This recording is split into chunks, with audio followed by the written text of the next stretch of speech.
On est dans 1 Timothée au chapitre 3. Encore, ça fait déjà un petit bout, là, depuis le mois de...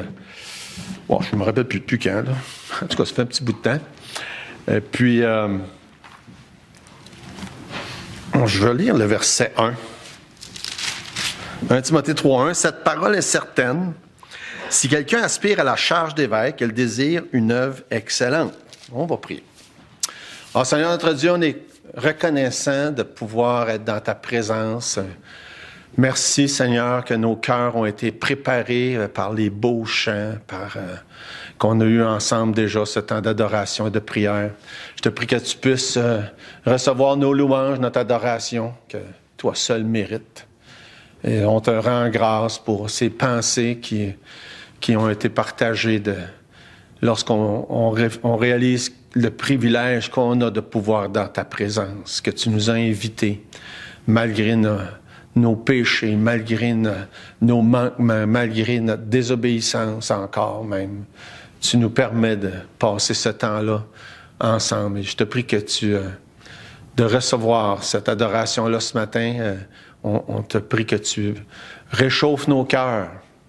On te prie pour nos frères, nos sœurs, les gens qui souffrent dans différentes parties du monde. On pense surtout à ceux qui sont en train de subir des attaques aujourd'hui même, de toutes sortes, en Ukraine et aussi ailleurs. On te demande, Seigneur, de les garder, les protéger, permettre que ta parole pénètre profondément dans le cœur des gens jusqu'à ce qu'elle puisse porter du fruit. Bénis, Seigneur, le restant de cette journée. On pense, entre autres, à notre frère Richard pour la chirurgie cette semaine. On t'a pris de l'accompagner, de mettre ta main sur ceux qui vont s'occuper de lui.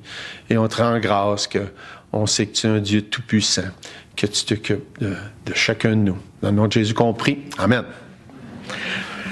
1 Timothée chapitre 3, puis le verset 1... si vous étiez là au mois de septembre, je pense j'avais partagé un message sur les anciens, qu'est-ce que la Bible dit sur les anciens, et ça avait suscité cette étude-là dans les épîtres pastorales, en commençant par 1 Timothée, et j'ai l'intention de continuer, le passer au travers des 3 épîtres pastorales. Et je pensais que c'était une très bonne approche. On parle d'un sujet, quand on parle des anciens, puis quand je parle ancien, tiret ou barre oblique, pasteur, barre oblique, évêque, pour employer des termes là, qu'on emploie souvent là, de ce temps-là avec les médias. Mais parce que selon la Bible, on va voir des passages tantôt, de toute façon, c'est la même chose. Et c'est pas nécessairement uniforme dans les églises depuis 2000 ans d'histoire que chaque assemblée fonctionne de la même manière. Maintenant, nous, les églises baptistes, on a un moyen de fonctionner. Les assemblées des frères ont d'autres moyens de fonctionner. Et il y a eu, au travers des années, des changements, des développements à cet égard-là aussi. Et ma réflexion à moi, elle a beaucoup évolué aussi depuis un bon nombre d'années. Ça fait partie des choses que j'avais partagées là, au mois de septembre. Ça fait déjà un bout de temps, j'ai commencé à lire des livres sur ce sujet-là. Quand je regarde toujours d'ailleurs des commentaires quand je fais des études dans des livres de la Bible. Et pour alimenter cette réflexion-là, que je crois qu'elle est importante, et surtout, comme je l'ai mentionné au mois de septembre, de plus en plus que le temps passe, plus que j'ai l'impression que les assemblées des frères chrétiens ont un modèle qui est beaucoup plus semblable à ce que la Bible enseigne que nous autres dans les églises baptistes depuis X années. Quoique encore là, ça l'a changé beaucoup depuis peut-être 20, 25 ans dans beaucoup d'églises baptistes. On a adopté un modèle de leadership dans les églises avec des anciens. Maintenant, encore faut-il que ça soit fait selon la Bible. Ça, c'est une autre chose. Parce que puis je ne sais pas si c'est le cas, dans certains cas, on a un pasteur ancien, diacre, comme un genre de hiérarchie. Il y a un problème avec ça aussi. Ça fait qu'en tout cas, ça fait partie de toute la réflexion que je fais à mesure que je vous parle souvent, cette réflexion-là. Mais on est dans le chapitre 3 d'un Timothée, puis c'est au cœur de ce sujet-là que j'avais voulu aborder, puis au début, je n'étais pas trop sûr comment l'aborder. Et c'est pour ça qu'on a opté là, pour faire des études dans les épîtres pastorales. La première phrase, c'est intéressant. Hein? Cette parole est certaine. C'est une formule que Paul emploie souvent. Surtout quand il y a des choses très importantes à dire. Il dit là, je veux vous le dire, tu sais, des fois, comme nous, on va parler, c'est vrai ce que je te dis là. Hein? Vous avez peut-être déjà entendu cette expression-là. C'est vrai ce que je te dis là. Ben là, attends un peu, là. Ça veut-tu dire que ce que tu as dit avant, c'était pas vrai? Moi, quand j'entends ça, des fois, je suis un petit peu sceptique. Mais il reste que l'idée, c'est surtout pour mettre de l'emphase quand quelqu'un dit ça. Ça veut pas dire que la phrase qu'il a dit avant n'était pas vraie. C'est juste parce que là, il y a une emphase qui est nécessaire. Juste quelques exemples. 1 Timothée 1,15, Paul emploie ça. Il dit, cette parole est certaine, entièrement digne d'être reçue. 1 Timothée 4,9, c'est là une parole certaine. Là, il fait référence à toutes les autres choses qu'il venait de dire dans les versets précédents. 2 Timothée 2,11, cette parole est certaine. Tite 3,8, cette parole est certaine. Puis là, évidemment, là, il est en train de parler de ce qu'il vient de dire. Puis là, ben, en tout cas, on n'ira pas le voir tout de suite dans le titre, on le fera à un moment donné, là, mais c'est tellement intéressant, les choses qu'il vient de dire en rapport avec le salut, entre autres, dans les versets précédents. Puis ça, je vous le dis, là, c'est certain. Fait que quand on arrive dans 1 Timothée 3,1, la première phrase, cette parole est certaine, ben ça met l'emphase sur l'importance du sujet en question. Puis le sujet en question, ça concerne le leadership dans l'Église. Puis comme on l'a dit la dernière fois, un des problèmes de cette époque-là, puis encore de notre époque, c'est le combat entre la liberté puis les règles strictes. Ou est-ce que les uns voulaient être très stricts dans leur application de certaines règles, et entre autres l'obéissance à la loi, dans le sujet du jour, puis d'autres étaient beaucoup plus laisser faire, laisser aller. Et ça paraissait aussi dans le leadership de l'Église. C'est pour ça qu'on a des instructions si précises dans les épîtres pastorales concernant, entre autres, l'Église d'Éphèse et aussi à Crète, parce que c'est là où ils sont placés, Timothée puis Tite, lorsque Paul leur écrit ces choses-là. Fait que concernant le leadership dans l'Église, Paul dit, c'est ça, là, c'est des choses importantes. Il faut vraiment mettre beaucoup d'emphase là-dessus. Puis l'autre phrase qu'on pourrait dire qui est la première phrase du sujet, parce que cette parole est certaine, c'est une phrase un peu générique qui est employée dans d'autres contextes. Là, la première phrase où il introduit vraiment le sujet, c'est le reste du verset quand il dit « Si quelqu'un aspire à la charge d'évêque, il désire une œuvre excellente. » Il y a deux mots qui Paul emploie qui ont des significations similaires. Si quelqu'un aspire et si quelqu'un désire. Ça se ressemble beaucoup. Si on regarde la définition des deux mots-là, il y a des nuances. Un a plus, le premier, aspirer, ça a plus atteindre un but, fixer un but, mais pas nécessairement le faire avec les tripes. Je pense que c'est une bonne manière de l'expliquer, là. Tandis que désirer, c'est plus un désir profond, intérieur de quelque chose. Mais les deux vont pas mal dans le même sens. Si quelqu'un aspire, si quelqu'un désire, et c'est d'ailleurs ce que j'ai mis comme titre ce matin, celui qui désire ou celui qui aspire. Et je réfléchissais cette semaine là-dessus, puis c'est un fait que moi-même, j'ai enseigné souvent ces passages-là, je les ai prêchés dans d'autres circonstances, en mettant beaucoup d'emphase sur le reste. Bon, ben voici les critères, les qualifications, etc., etc. Puis je me rappelle pas moi-même avoir mis beaucoup d'emphase sur le premier verset. Celui qui aspire ou celui qui désire. Puis ce matin, c'est surtout là-dessus qu'on va se concentrer, sur cet aspect-là de celui qui aspire ou qui désire faire ça. Puis, je mets, comme souvent dans mes notes, quelques questions. Qui aspire ou désire à ça? Qui peut aspirer ou désirer ça? Ou encore, qui doit aspirer ou désirer ça? En fait, tous les hommes, parce que ça concerne les hommes, ça devrait faire partie de ce que chacun, à un moment donné, considère dans son engagement envers Dieu. Ça ne veut pas dire que chacun va faire ça, mais ça devrait faire partie de la réflexion de tout le monde devant Dieu. Dieu, qu'est-ce que tu veux que je fasse? Entre autres, est-ce que tu veux que je m'avance pour te servir de telle ou telle manière? Et le premier point, aspirer ou désirer de la charge d'un serviteur de Dieu dans une église. Le phénomène qu'on voit depuis un grand nombre d'années, on n'a pas juste une impression, on constate qu'il y a de moins en moins de personnes qui aspirent ou désirent ça. Et une des manières qu'on peut quantifier ça, c'est que dans les 15, 20, 25 dernières années, il y a eu des dizaines et des dizaines de collèges bibliques qui formaient des pasteurs qui ont fermé leurs portes.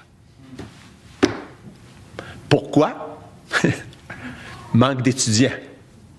En grande partie, il y a eu peut-être beaucoup d'autres raisons, mais en grande partie, manque d'étudiants.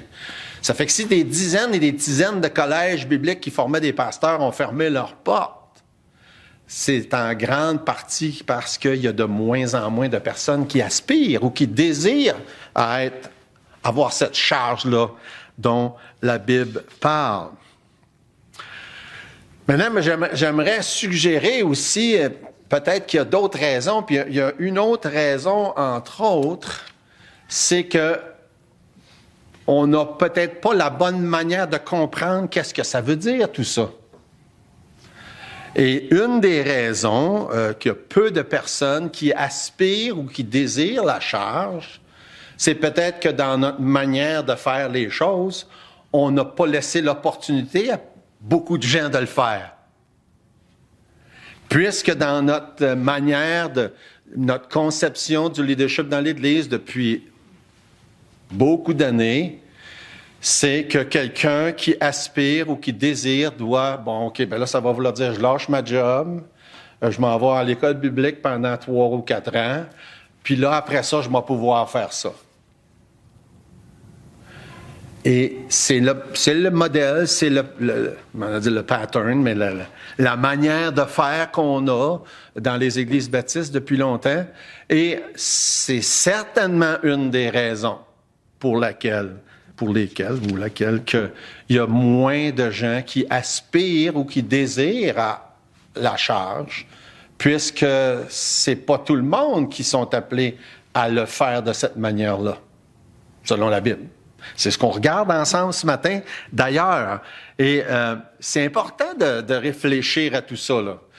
Dans un avenir, je ne sais pas quand, là, vous allez être appelé à être consulté sur ce sujet-là de maintenant, c'est quoi la prochaine étape? Qu'est-ce qu'on va faire? Où est-ce qu'on va aller avec tout ça?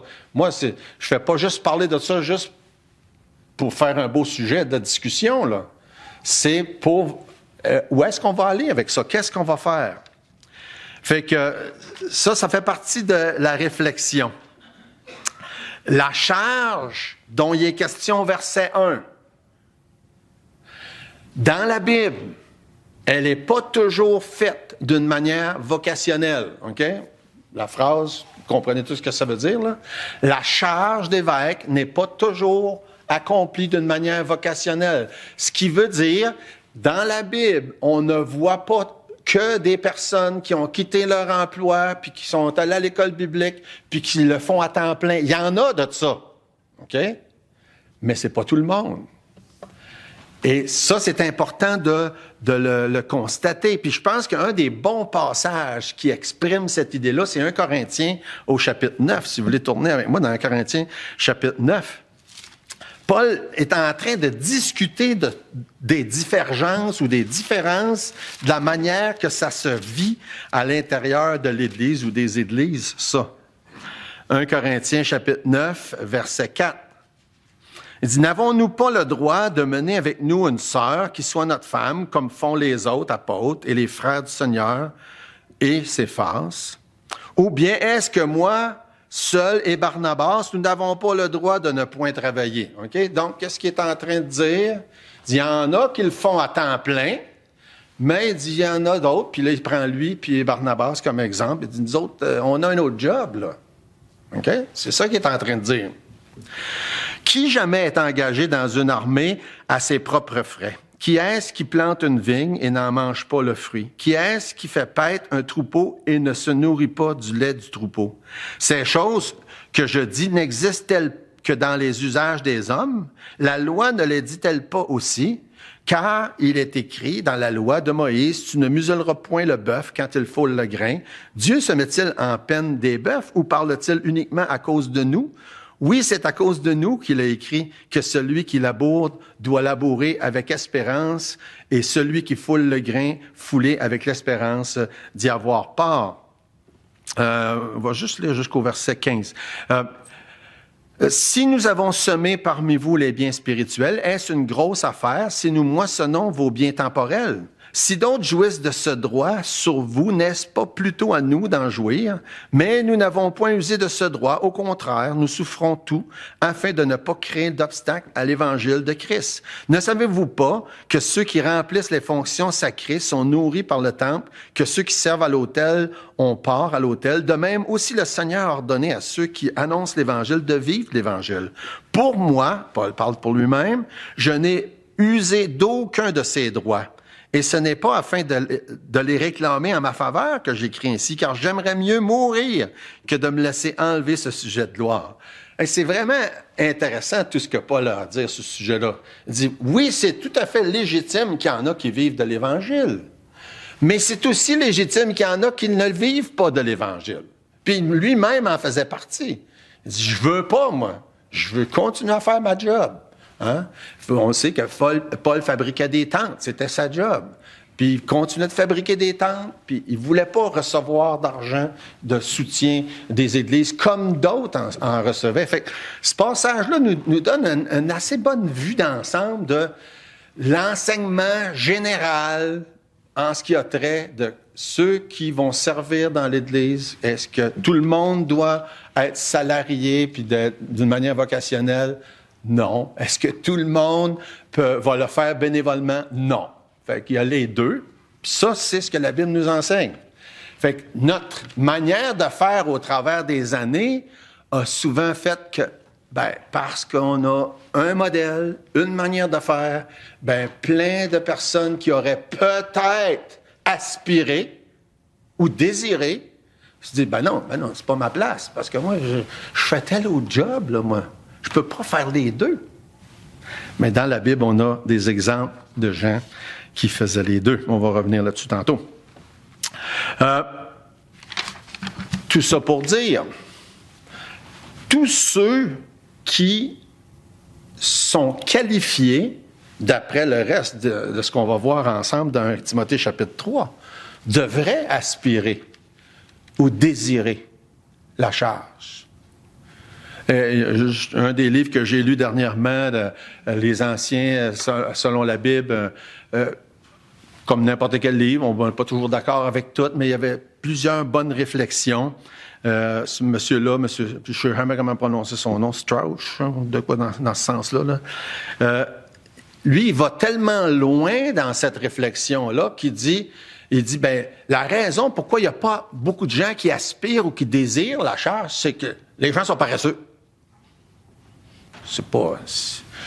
J'oserais pas dire ça, moi, mais je dirais, par exemple, qu'une des raisons, c'est qu'on n'a juste pas bien expliqué ce que ça voulait dire au travers des années. Puis je me blâme moi-même pour pas avoir fait ça au travers des années. Comme je l'ai dit déjà depuis un certain temps, ça fait des années que cette réflexion-là se fait pour ma part. Sur qu'est-ce que la Bible dit, sur la manière que ça doit fonctionner à l'intérieur de l'Église. Mais avant d'aspirer ou avant de désirer, il faut savoir de quoi on parle. Et c'est ça qu'on va prendre le temps d'expliquer ou de regarder ensemble. De quoi il est question? Parce qu'il parle de la charge. Le mot « charge », il dit ce que ça veut dire. Là. Ça veut dire c'est une responsabilité. La charge d'évêque, c'est ce que ça dit. si quelqu'un aspire à la charge d'évêque. Il désire une œuvre excellente. C'est quoi la charge d'évêque? Il faut que je fasse un petit peu de répétition de ce que j'ai dit au mois de septembre, mais je sais que vous vous en rappelez pas. Je ne m'en rappelais pas moi non plus. Ça fait que c'est correct. On a besoin de se rappeler certaines affaires. Moi, c'est parce que j'ai fouillé dans mes notes. Mais quand on parle de la charge d'évêque, on est conscient qu'il y a plusieurs mots différents que la Bible emploie qui parlent de la même charge. Peut-être avec des nuances différentes en rapport avec des explications de ce que la charge inclut. Puis les trois mots principaux, c'est évêque, pasteur et ancien. Quel est le mot le plus employé dans la Bible? Ancien. C'est assez particulier que nous, dans nos églises, on nomme les responsables pasteurs, quand dans la Bible, ce mot-là est employé juste une fois, tandis que le mot ancien est employé plein de fois. Mais c'est pas grave. C'est vraiment pas grave le mot qu'on emploie, en autant qu'on comprend bien ce que ça veut dire. C'est ça qui est important. Mais le mot ancien, c'est le plus souvent employé. Puis, ce qui est intéressant, puis on le voit dans plusieurs passages, il dit, par exemple, 1 Pierre chapitre 5, juste tourner dans 1 Pierre chapitre 5, c'est intéressant. Ça a le mot ancien, mais la charge, c'est pasteur. Fait que c'est intéressant. Verset 1, Pierre chapitre 5, ça dit, « Voici les exhortations que j'adresse aux anciens qui sont parmi vous, moi anciens comme eux, témoins de la souffrance de Christ. » Puis là, verset 2, « Paissez le troupeau de Dieu. » C'est quoi ça veut dire, ça? Paissez le troupeau. Le mot pasteur, ça veut dire berger, vous savez ça, hein? Puis la tâche principale d'un berger, c'est de paître le troupeau. Ça fait que il parle aux anciens, puis il dit paisser le troupeau de Dieu. Fait que ça, c'est un exemple qu'on voit que ces mots-là sont carrément là, échangeables un pour l'autre. Puis que dans la description du mot ancien, une première chose qu'on sait, c'est de paître le troupeau. Fait que donc, c'est de faire le travail ou d'accomplir la charge d'un pasteur. C'est ça que ça veut dire. Paître. Donc, pour nous, dans nos églises, le mot le plus couramment employé, c'est pasteur. Puis, probablement, la raison, qui est tout à fait légitime, c'est que le mot pasteur décrit mieux la charge que les autres. Hein? Si on dit ancien, c'est quoi un ancien? Qu'est-ce que ça fait un ancien? Si on dit pasteur, tout de suite, on sait ce que ça fait. Pasteur, sa job, c'est de paître le troupeau. C'est pas compliqué. Donc, c'est probablement pour ça, je suppose, là, je sais pas, au travers des années, que c'est le mot qui est devenu le plus communément employé dans les églises évangéliques pour parler de celui qui a cette charge-là. Puis évidemment, il y a le mot évêque, qui est employé dans Timothée chapitre 3, mais qui est aussi employé dans Tite chapitre 1, qui sont les deux passages principaux où on décrit les qualifications de ces personnes-là qui vont servir, qui vont avoir cette charge-là. On n'a pas le mot évêque. Puis le mot évêque, par définition, ça veut dire surveillant. Ça veut dire celui qui a la charge, celui qui a la garde, le contrôle. Fait que si on prend la signification de ces mots-là, puis qu'on les met ensemble, le pasteur, ancien, évêque, c'est quelqu'un qui a la charge, c'est quelqu'un qui s'occupe du troupeau, c'est quelqu'un qui les nourrit, c'est quelqu'un qui en prend soin, etc., etc., etc. Ça décrit assez bien tout ça. Est-ce que tous les anciens vont tous avoir les mêmes qualifications, ou pasteur, ou évêque? Pas nécessairement. Non, je ne veux pas dire qualification, c'est pas ça que je veux dire, m'excuse, oublie ce mot-là. Ils vont tous avoir les mêmes aptitudes. Pas nécessairement. Parce qu'un peut plus axé vers l'administration, un autre peut être plus axé vers l'enseignement. On voit des passages qui nous disent ça. Mais c'est ça. Il y a un autre mot qui est employé, mais les autres mots sont plus rares. Là. Il y a le mot ouvrier dans 1 Timothée 5, 18.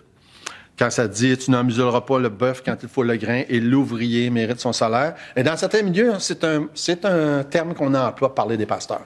C'est un ouvrier. C'est tout à fait correct comme mot.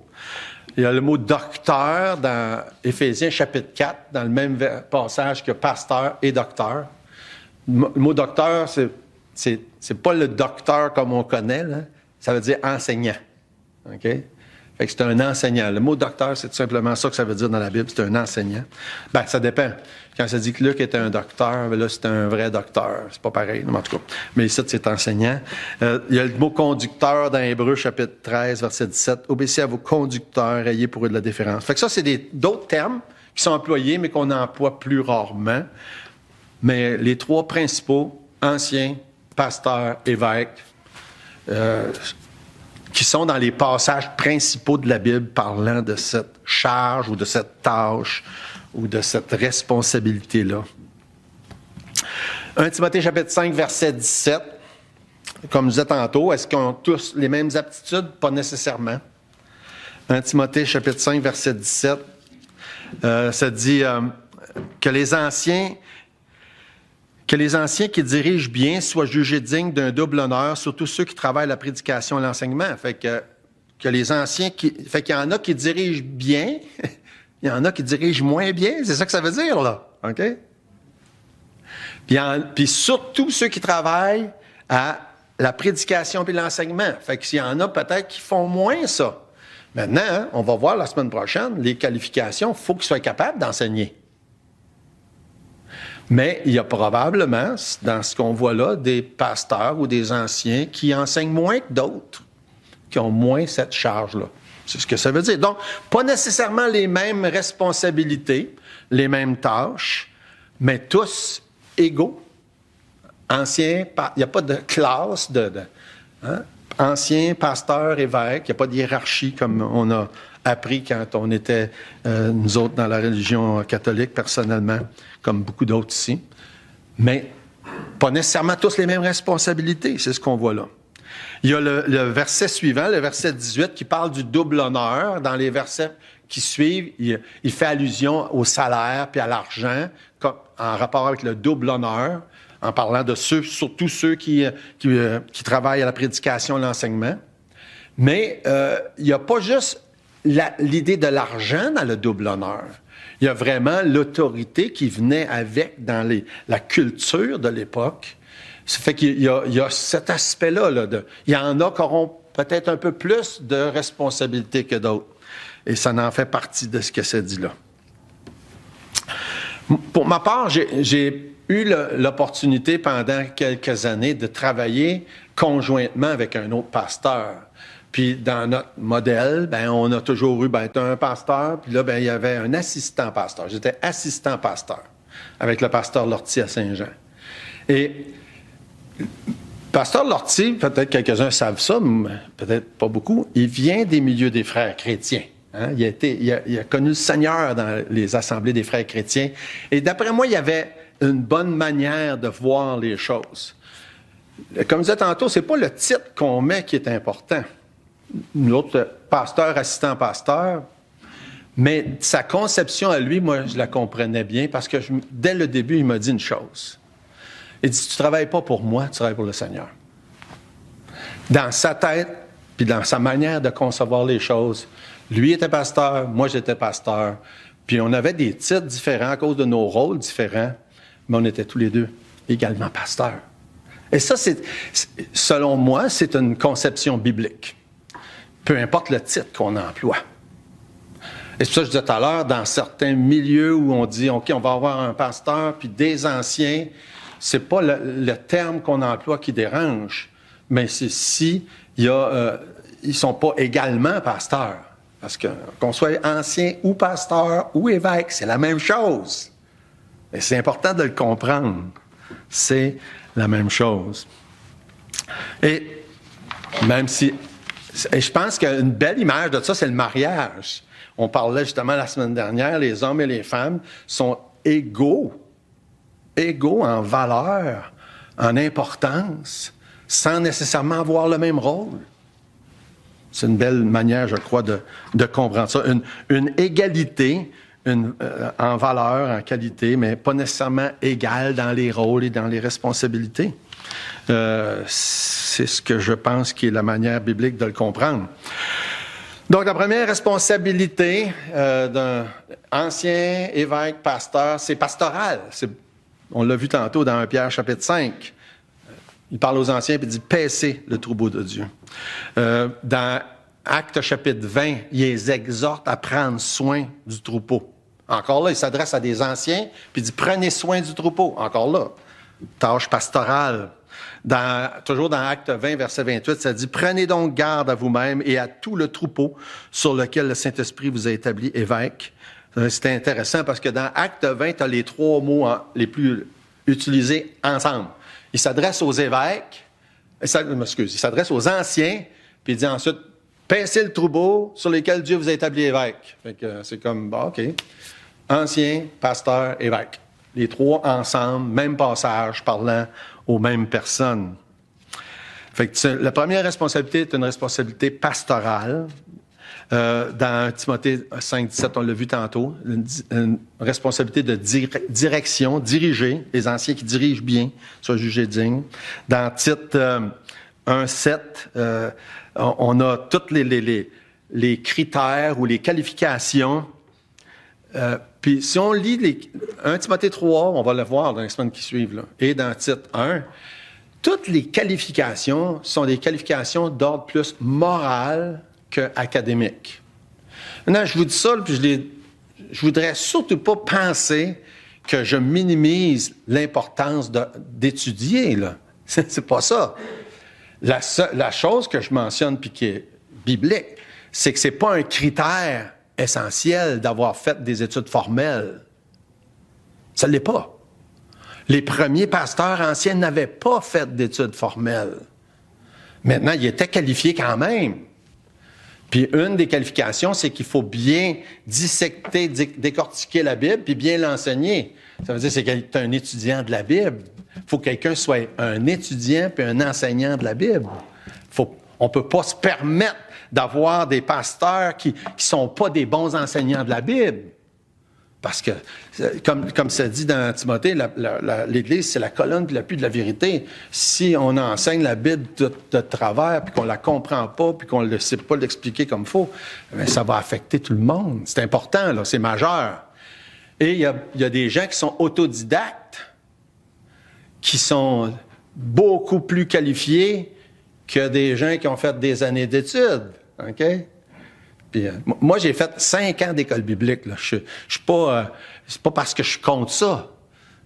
Mais je connais des gens qui sont beaucoup mieux qualifiés que moi et qui n'en ont pas fait. Là. J'ai un de mes bons amis, vous le connaissez bien, Claude Jutras. Il n'a pas été à l'école biblique, Claude. Puis, il est capable de m'en enseigner beaucoup. Fait que c'est un des grands prédicateur de toute l'histoire s'appelle Charles Spurgeon. Il n'a pas été à l'école biblique, mais il en a fondé une. Puis il a formé des pasteurs.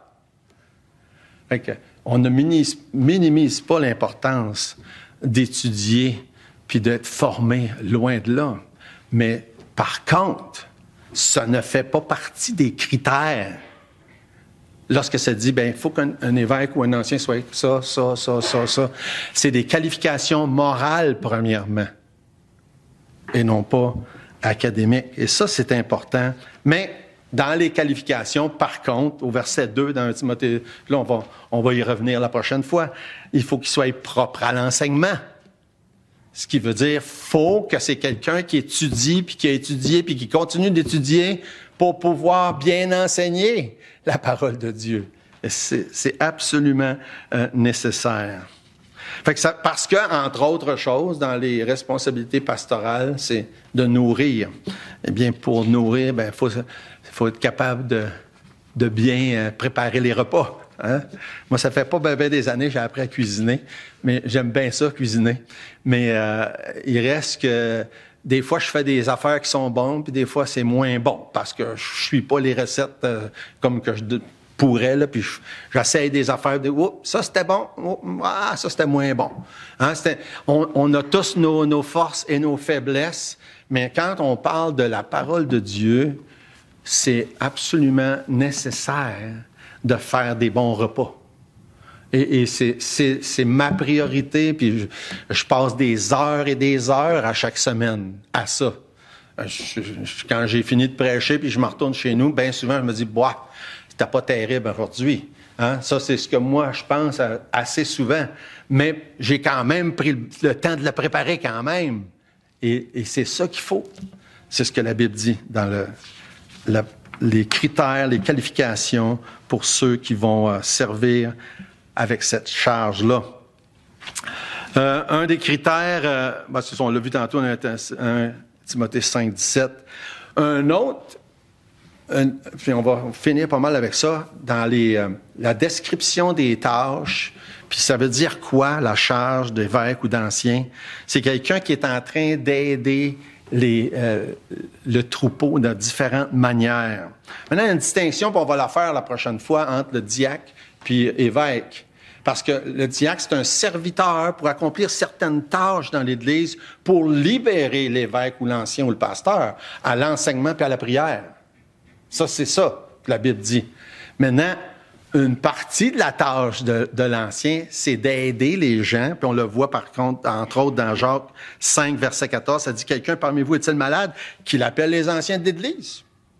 Et les anciens prient pour lui, en loignant de l'huile au nom du Seigneur. » Fait que servir le troupeau de cette manière-là, c'est un des exemples. Dans Actes 20, 35, ça dit « Je vous ai montré de toute manière que c'est en travaillant ainsi qu'il faut soutenir les faibles. » Une autre responsabilité, soutenir les gens, les aider, contribuer à ce que ça peu importe de quelle manière on peut aider. Fait que les tâches pastorales peuvent inclure visiter les gens dans le besoin, conseiller, exhorter, encourager, aider, enseigner, évangéliser, etc., etc., etc. Selon le Nouveau Testament, il y a un mélange dans l'Église de serviteurs qui sont certains à temps plein, qu'on dirait, parce qu'ils en vivent de ça, vivent de l'Évangile. D'autres qui sont à temps partiel parce qu'ils ont un autre job. On voit ça dans le Nouveau Testament. Il y en a qui sont mieux rémunérés, il y en a qui sont moins bien rémunérés. On voit ça dans Timothée chapitre 5, entre autres.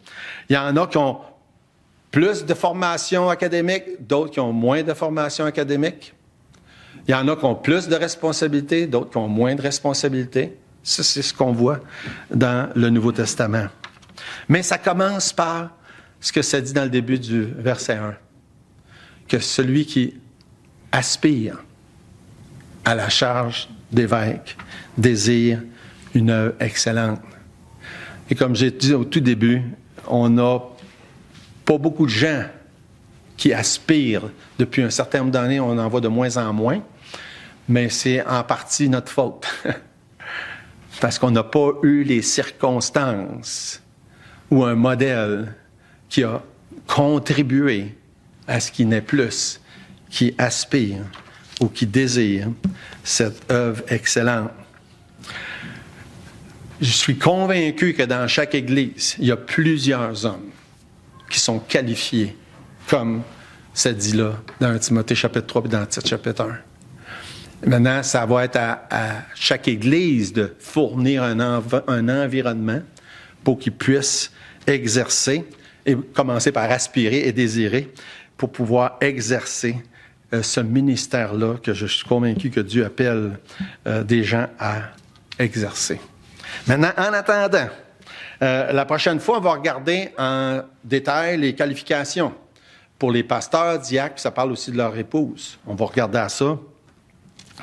Et le but, c'est que chacun, on puisse considérer, en commençant par s'examiner soi-même, en se disant, est-ce que moi, j'aspire à ça? Est-ce que moi, je désire ça? Et que l'Église aussi réfléchisse et se dise, qui, dans notre milieu ici, on pense qui serait qualifié, selon la Bible, pour être un ancien évêque, pasteur. Et en attendant, ce que je vous demande, c'est de prier. De prier. Prier pour ça. C'est un sujet important. Très, très important.